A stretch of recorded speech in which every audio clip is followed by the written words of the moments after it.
Welcome to Soundbreaker. In today's episode, we're talking to Dick Wingate, who is the principal of development or dev advisors. Dick, thank you for joining us today. For our listeners who might not be familiar with you, could you please give us a small introduction before we dive into it? Pleasure to be here, Bob, and Thank you for inviting me onto your show. My pleasure. Yes, I'm talking to you from my home office in Westport, Connecticut, and I've been in the music and music tech businesses now for 52 years, since I started as a freshman college radio DJ at Brown University, and I'm still very active. I've spent half of my career basically working for 5 record companies before I fully engaged on the tech side, which I actually was the earliest senior level record company executive to walk away from a high paying job and get involved with a startup tech company in 1996, and wow, been immersed in music and tech, mostly tech, for the last however many years that is now. It's going on 30. Very interesting. I mean, the music business was always music business, but the kind of music tech term became popular, and kind of, if you are in the music business, you cannot just say I'm in the music business and I'm in the music tech business. In the past couple of years, I would say. It's become synonymous, but yes, it definitely wasn't at the beginning. And I have many stories to tell about the resistance to technology that I came up against. Oh, I'm sure. In those early years, which were the late 90s. Wow. Well, that's why we're here at Soundbreaker, to hear some of these interesting, insightful stories. Just for our listeners and viewers, if we could go back a bit and we say, what really got you started and interested in the music business back? I would say it started in your teenage years. When it started, but from the time I was like 11, I was listening to my transistor radio religiously. I knew every song that was being played on the top 40 station in my hometown of New Haven, Connecticut. Mm-hmm. And it was one of those, the transistor radio under the pillow after it was lights out kind of thing. And I even, at age of 12, I multiple times won the local top 40 contest to be the first one to call and identify the song, which you had to do in the first few seconds to win it. Amazing. And it gave me the opportunity, when you won, they would either mail it to you, the single that you identified, or you would go down to the station to pick it up, which of course I wanted to do because I wanted to look into the glass booth and see what the DJ looked like that I was listening to all the time. So that got me going. Wow. Beatles, of course, the Beatles performance on Ed Sullivan was seminal. But I also, in my high school years, and I saw The Doors from the third row the night Jim Morrison was arrested on stage. I was 15. I saw the Young Rascals when I was 14. I saw the Jeff Beck Group with their young vocalist Rod Stewart when I was 16. I saw the Stones at their first ever show in Madison Square Garden when I was 17. This was all while I was still in high school. So I had the bug. Well, what would you pay to have an iPhone back in the day when you're going through these experiences? That footage will be worth a lot of money. A lot of money. I have pictures. I forgot to mention Cream on their farewell tour in '68. I have pictures of Cream and the Stones that I took with a 35 millimeter Nikon camera, which I was into music and photography. So I have very good color chrome pictures of Cream from the 10th row and the Doors from the 3rd row and the Stones from like the 12th row. I mean, you could sold these photos, no? Yeah, there's a few I've made prints for people. Very nice. Dick, you were involved in signing and producing Til Tuesday's debut album. Can you share some of the interesting, memorable experiences at that time? Well, background, I ended up becoming the music director and then program director at the Brown University radio station, WBRU-FM. We were the number one FM station in Rhode Island at the time. And so we were very well known and attended to by the record companies on a weekly basis. So before I even college, I had an offer to go work with one of the record labels, which at the time was an independent label called Chess Janus Records, which I did for a year. And we broke Al Stewart, Year of the Cat, who I'm going to see in 2 Saturdays from now. He's still performing. And then I went to Columbia Records, where I was the product manager and wrote marketing plans for Bruce Springsteen, Elvis Costello's first 3 albums, Peter Tosh's first 2 albums after he left the Wailers, Pink Floyd, and others. And then I moved into A&R at Epic Records, which was the other CBS Records label, now Sony Music, and where I started signing acts and in some cases executive producing the artists that I signed. And one of them was Amy Mann's band Til Tuesday. She was, to me, had such star quality, and was always about, or it was, because it's different now. It's correct, all yes, very data driven, but back then it was about songs and star quality and performance. Do they have the songs and can they perform well? Because back then you put bands on the road to help sell albums. Now most artists put out albums to help sell tickets. It's completely and merch. It's completely flipped. So Amy, when we meant to make the album, I was fortunate enough to be able to hire Mike Thorne, who was at the time coming off like a number 1 record, Tainted Love by Soft Cell and other big British acts. And one of the stories that I like to tell is we were in the studio, and Voices Carry, which of course has had such an incredible life of its own. It's still used in movies and whatever. When it was initially, it wasn't one of the songs that I had thought of as one of the lead tracks, but the minute it was recorded, I had goosebumps. I remember thinking, this is, wow, this song just went from here to here. But the original lyric of the song was, "In the dark, she likes to read my mind."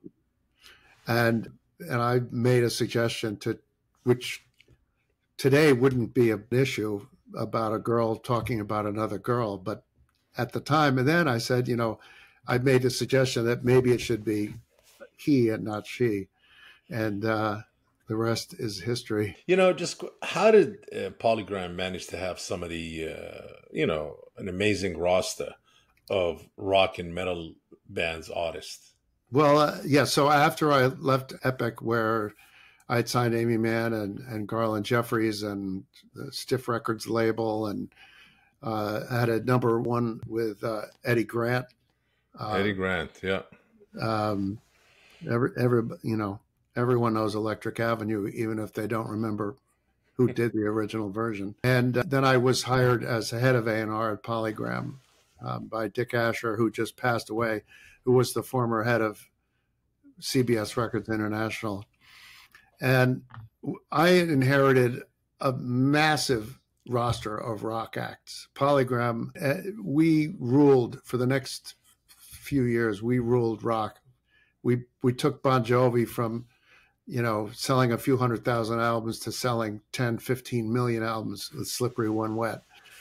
Def Leppard became absolutely monstrous with the album Hysteria.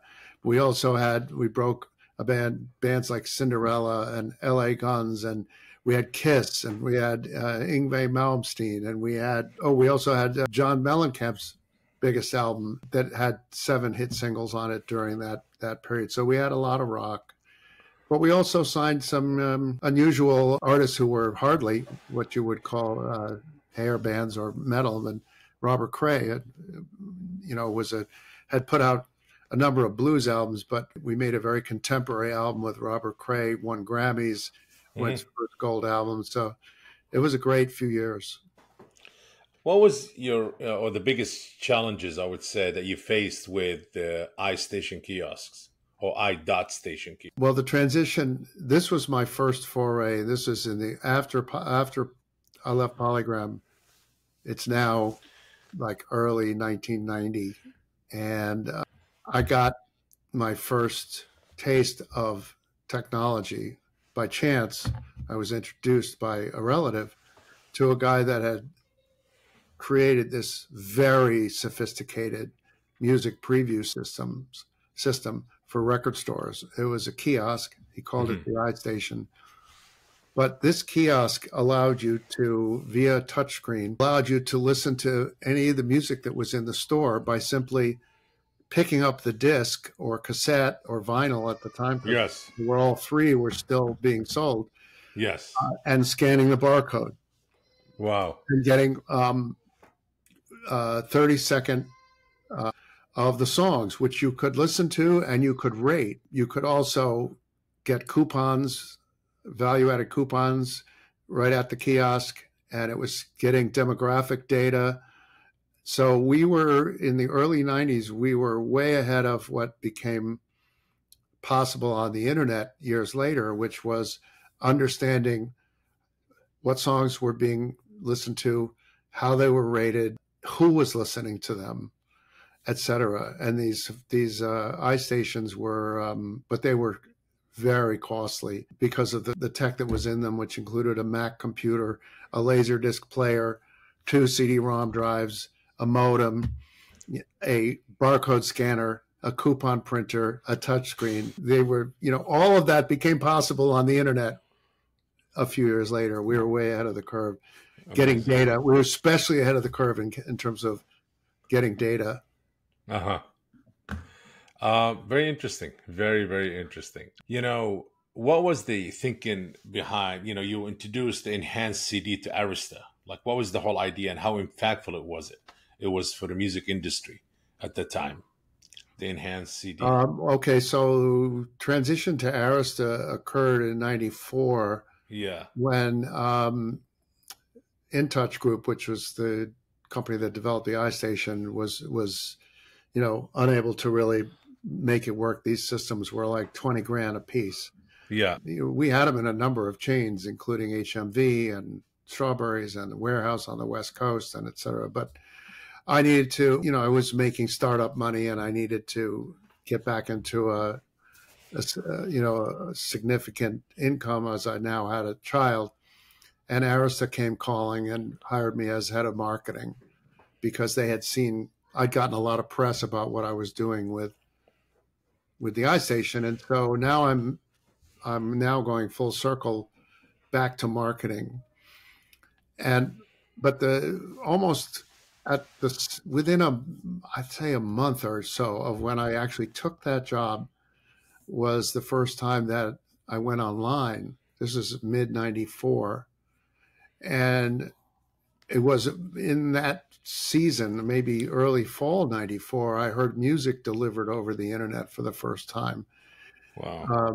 By Geffen Records was the first company to make a full song available for download. It was an Aerosmith song, and a guy named Jim Griffin, who was a real thought leader in music tech, made it available. And so I then realized that there was this new opportunity to use technology, and people were getting more and more computers at home and using AOL, and we're starting to, early versions of AOL. So we had Sarah McLachlan on Arista Records, and her manager and the label that she was signed to, Network Records out of Canada, and then licensed to Arista. Terry McBride, who was the founder of Network, or co-founder, had this idea of creating a interactive CD, which we decided to go forward and do. And I believe it was the first major label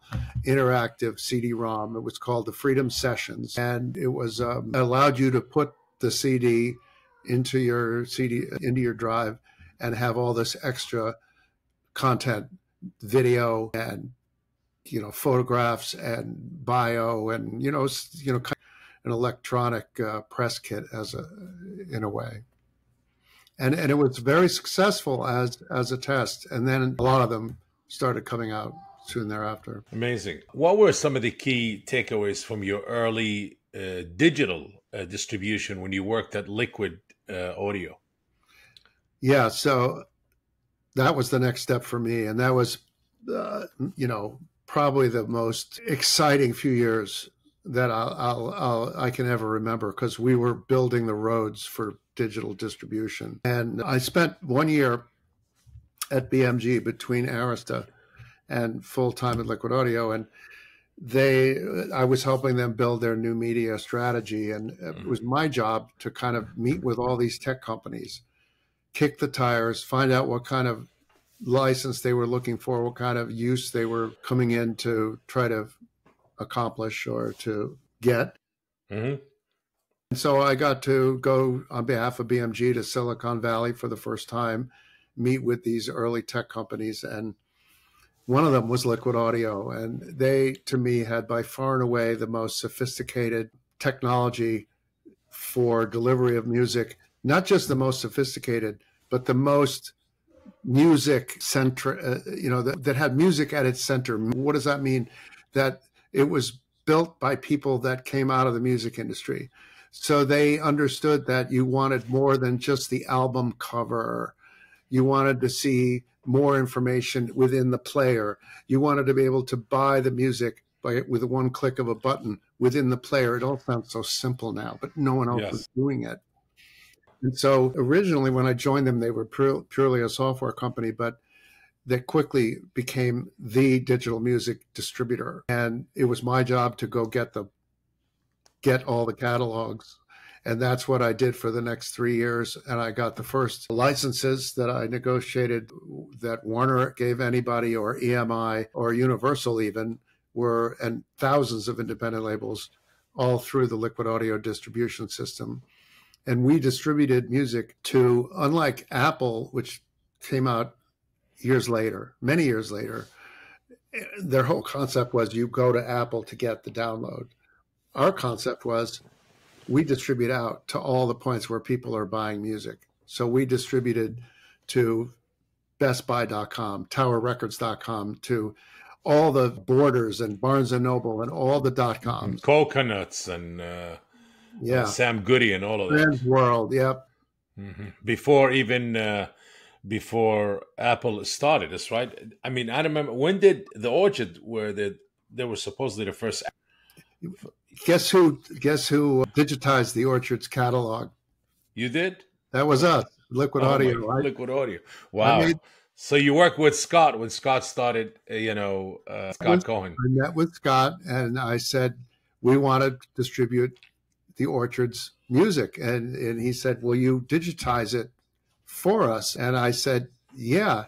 And we did. So that's how we did. We would get literally pallets of CDs delivered to us, because pallets. You took me back with that word, pallets. The record company, they had no digital assets. Yes, yeah. In fact, one of us, the Smithsonian, I remember they sent the liner notes in on handwritten pieces of paper. Amazing. You know how funny the digital era was the future, and now to be part of the past. Yeah. Well, it was a wild ride. I spoke at conferences all over the world, and we went public in 1999, and it was pretty wild.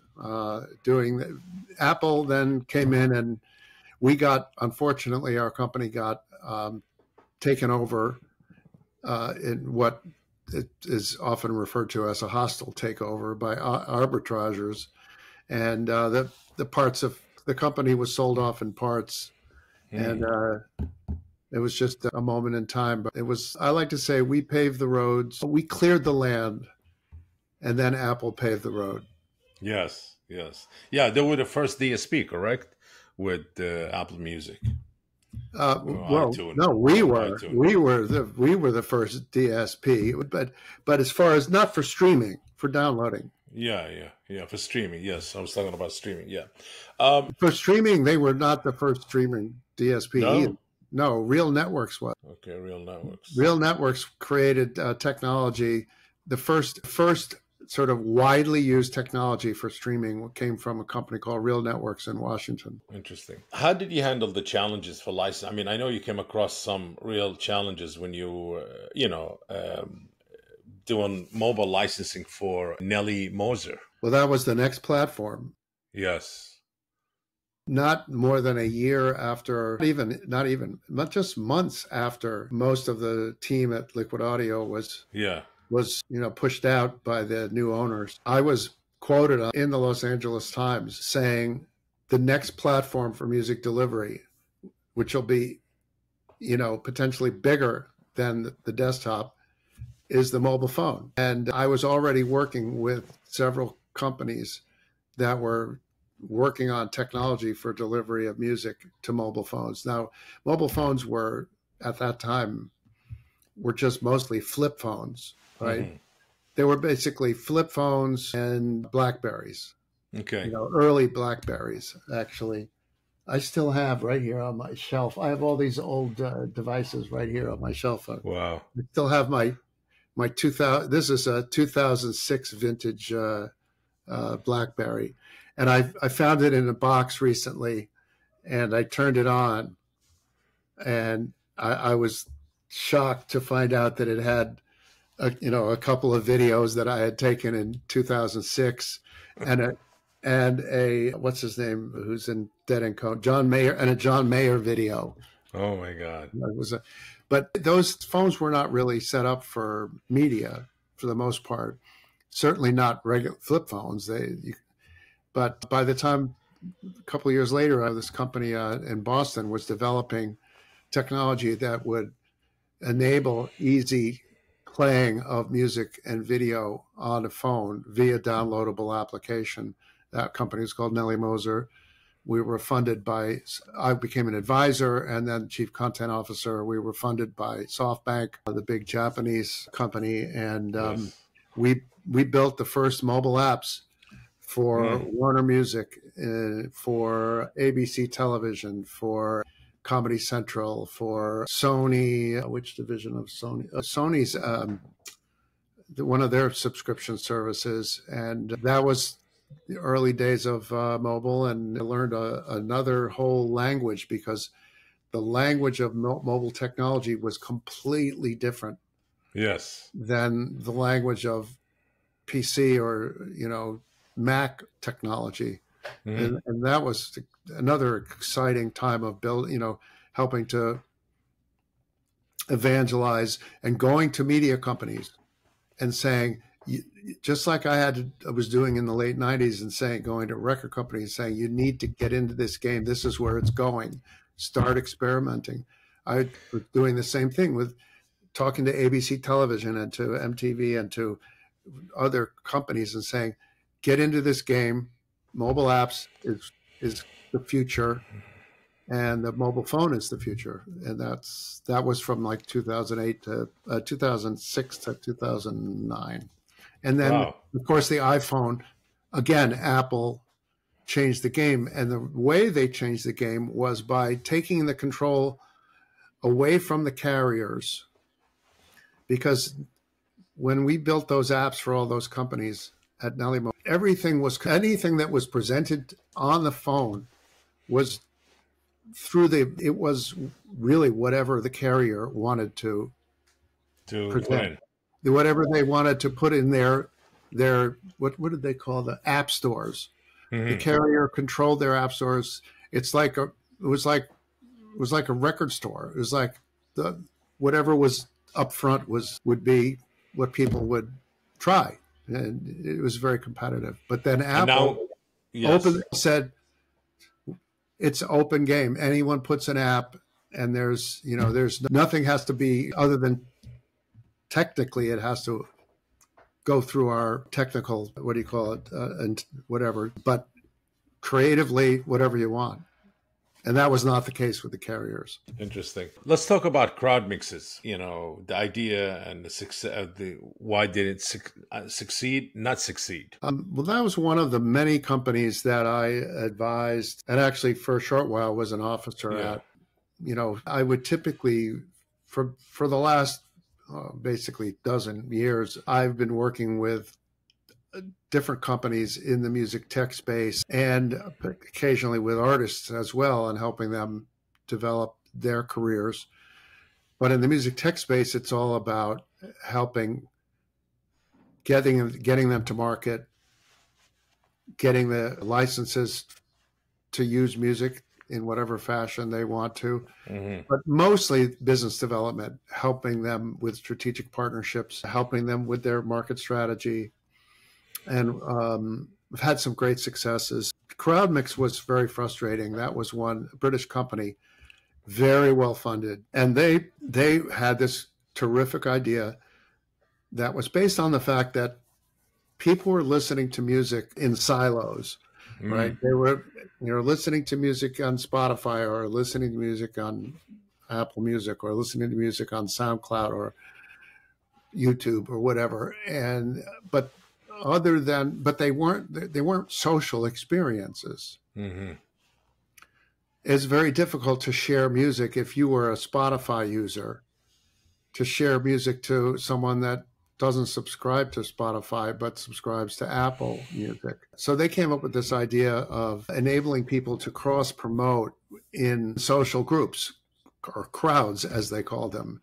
And anyone could create a crowd. Any group could create a crowd, whether it was a group of friends, whether it was a geographic a city or a town, whether it was a venue, whether it was a sport, whether it was whatever. Anybody could create their own crowd and then share music cross-platform within the crowd. What was it was just turned out to be way more difficult to get all these music services to play with each other.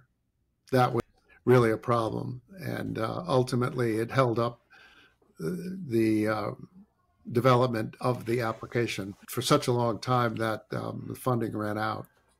But do you think now it's what's happening now with all the super fan and the engagement they want, all these platforms coming up?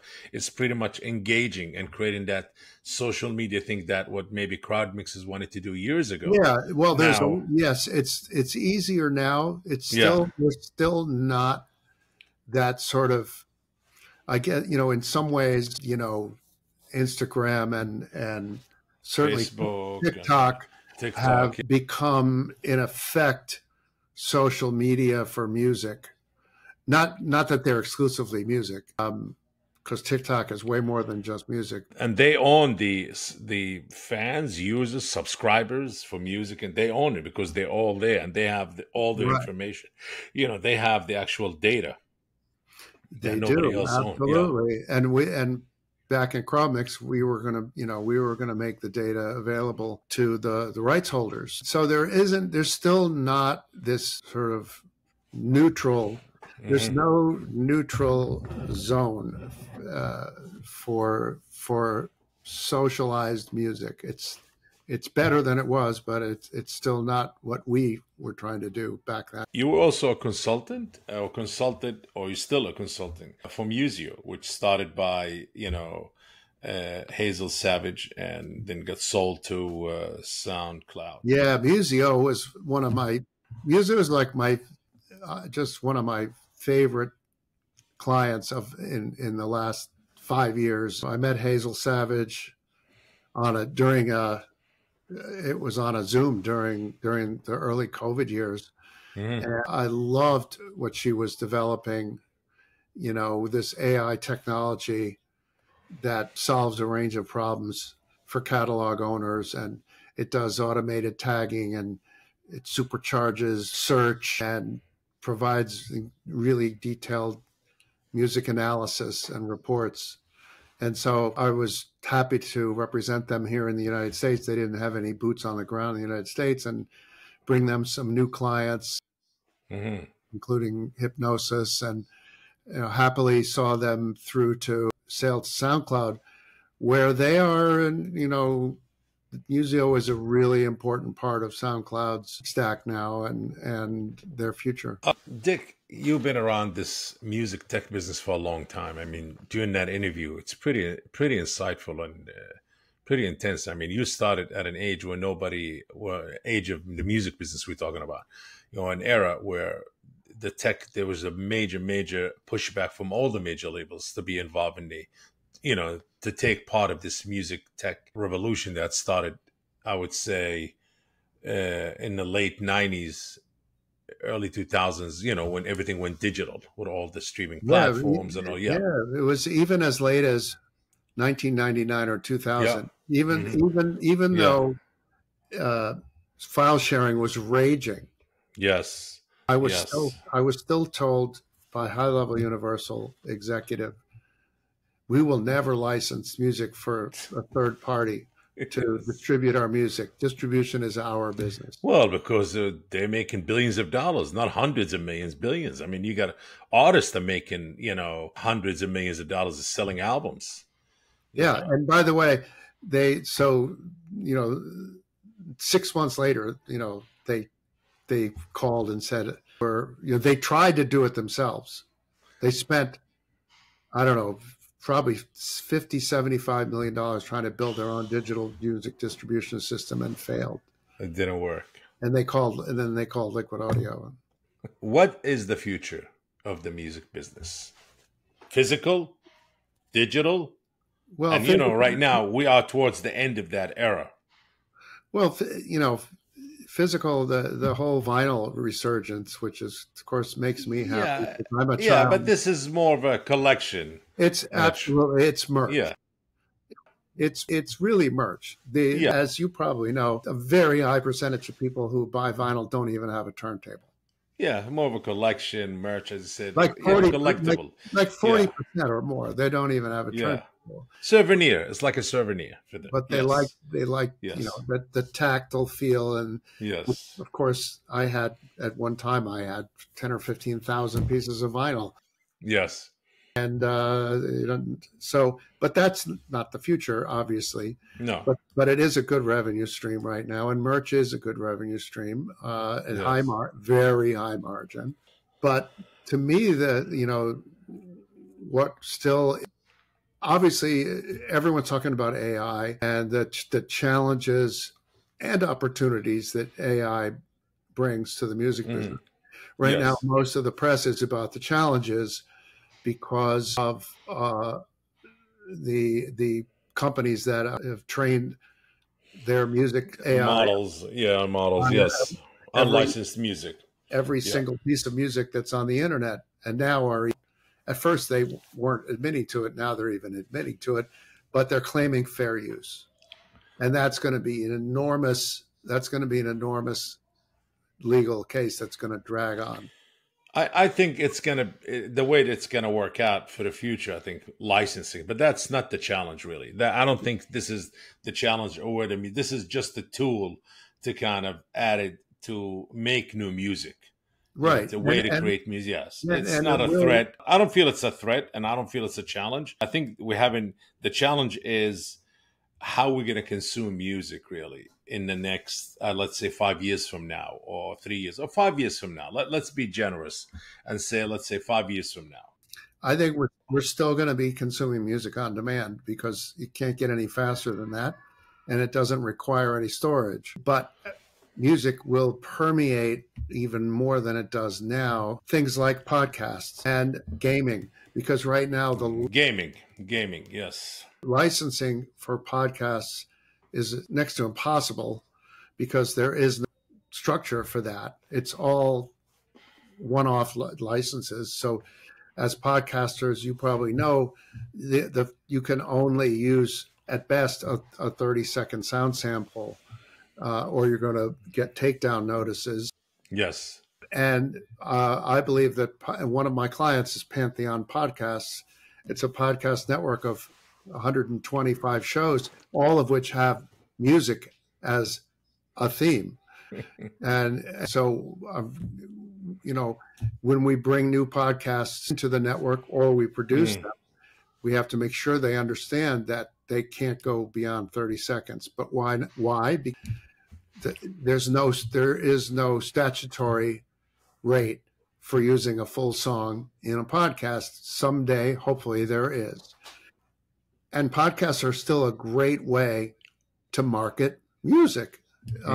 It's so very bullish on that long run. But gaming, gaming still to put music into games is still like a very long licensing process, which is completely bespoke. Again, they're that is completely the Wild West. One of my one of my friends in the business, Vicky Nauman, who does a lot of licensing for gaming and metaverse, did a I forgot which event it was. She needed 22 different licenses because of the number of writers and performers that on the song. I forgot which hip hop artist it was, but as you know, many of them have many writers. They have many writers and samples, and so that's a huge area for growth. But it's still the Wild West because there's no structure to it. There's every single negotiation is just that. It's a is that why you'll see a lot of video gaming companies using their own generative music AI, and also just working directly with a lot of artists, a lot of big artists, paying them just to create music for their gaming. Yes, that's the only games. That's the only way around it right now. So, and there are a couple of companies that are you referred to that I talk to that are building catalogs of music which is licensed for games and is synced to the game action. So I think there'll be more and more of that. So you don't think that 5 years from now, the way we're going to consume content, whether it's visual or audio, it's going to be any different than the way we're doing it now through a lot of these 100 to 250 DSPs worldwide and having memberships or having that subscription service? There might be more sort of collapsing of the industry into, so there's not so many. They may come down in number. We certainly don't need any more. But the other thing that has the VR experience, or I should say AR/VR experience, or mixed reality, gets better and gets less expensive and gets lighter, because the Apple Vision Pro is the beginning. It's an amazing experience, but it's very heavy and it's very expensive. And they've already sort of cut back on their projections for that.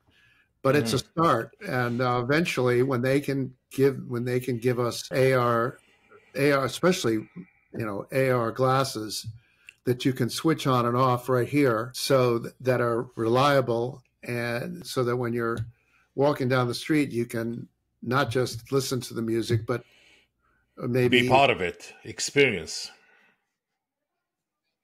I want to know more about this artist, but I don't want to take my phone out of it. I think so. It's there'll be a lot of growth in the metaverse /AR/VR. I'm much more bullish on AR in the near term than VR. Absolutely. Because I think that, like, if you've tried the Apple Vision Pro, they have a knob that rotates that allows you to take to kind of phase in out of the real world into the virtual world. Yes. You can literally decide how much of the virtual world and how much of the real world you want to have in your sight. Yes, and I think this is going to be the whole thing, that experience that you want to be, being part of it, like video games, just like, what's the name of that game? Roblox and others, actually. You being part of it, you being inside, you interacting with other fans and artists, and I think it's a bit more complicated, but I think it's in the works. The other thing I should mention, and this is something that I personally got involved with, Again, very, very early, 2016 Yeah. or so.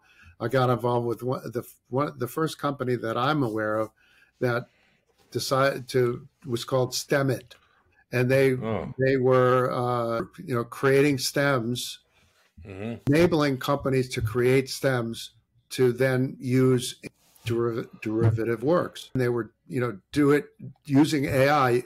That was possible even back in the 2016, 17, 18. It was nowhere near as good as it is today.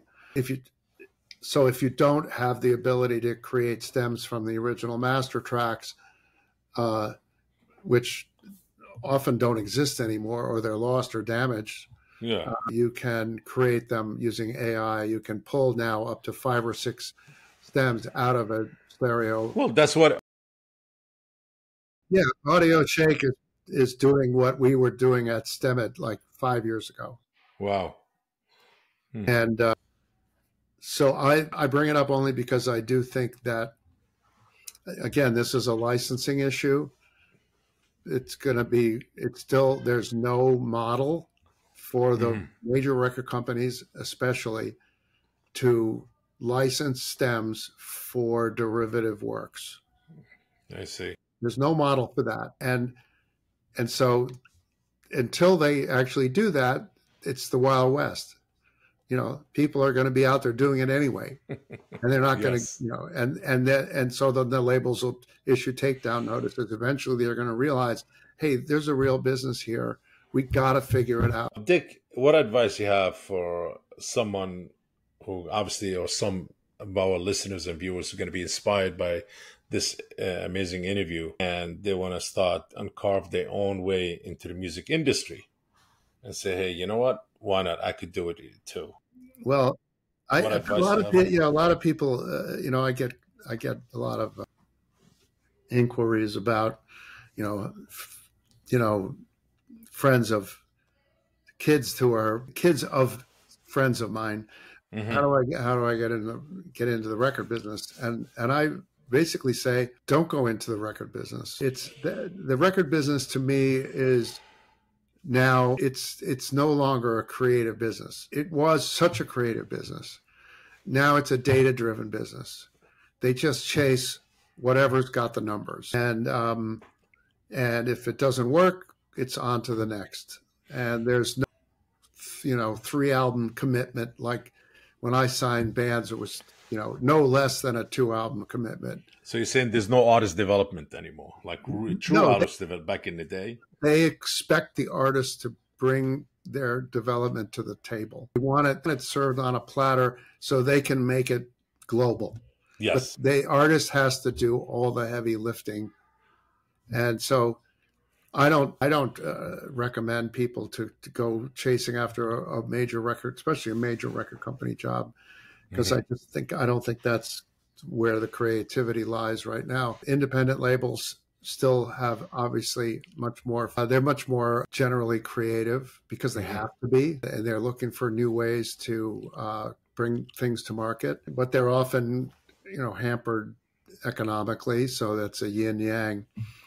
But if I had my own son who went into the film business, not the music business, but I would say, go find a music tech company to learn the business from the tech side, because that's the future. And it is. It definitely is the future. Record companies they're not the future at this point. They're trying to hold their.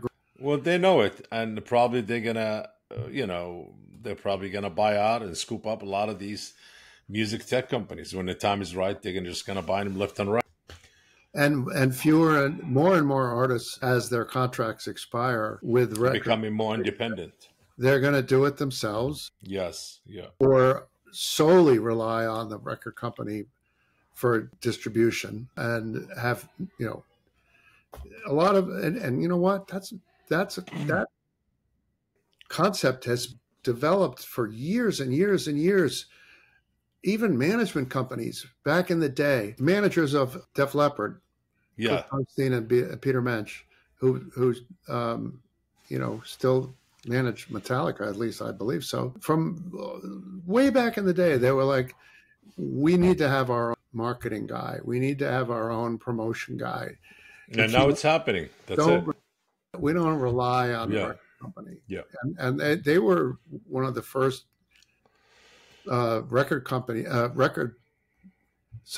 music managers to say, we can do it better ourselves, or we'll start it, we'll get it going ourselves.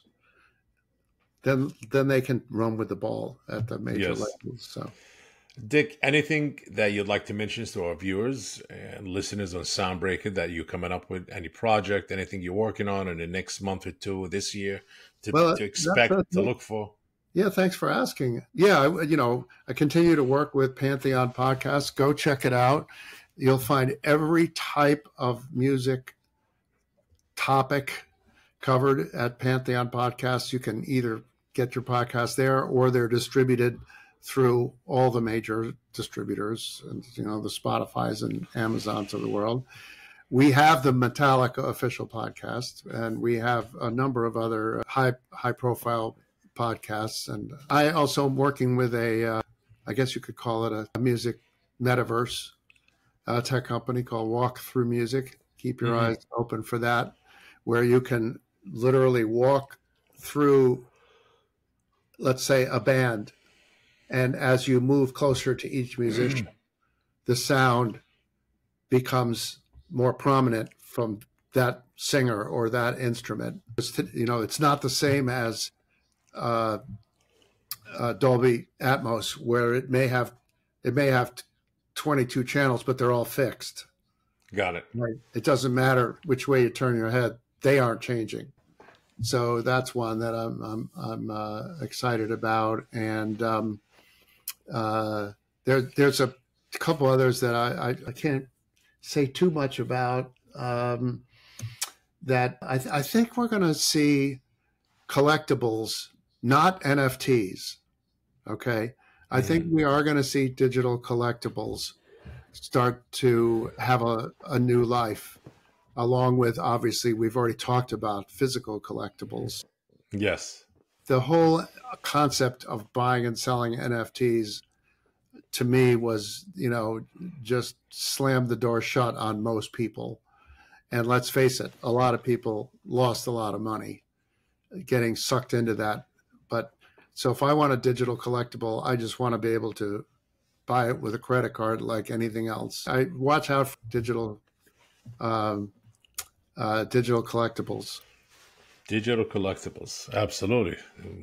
Part of the future, coming future, actually. Well, Dick, thank you for your time. I really enjoyed our insightful and informative interview.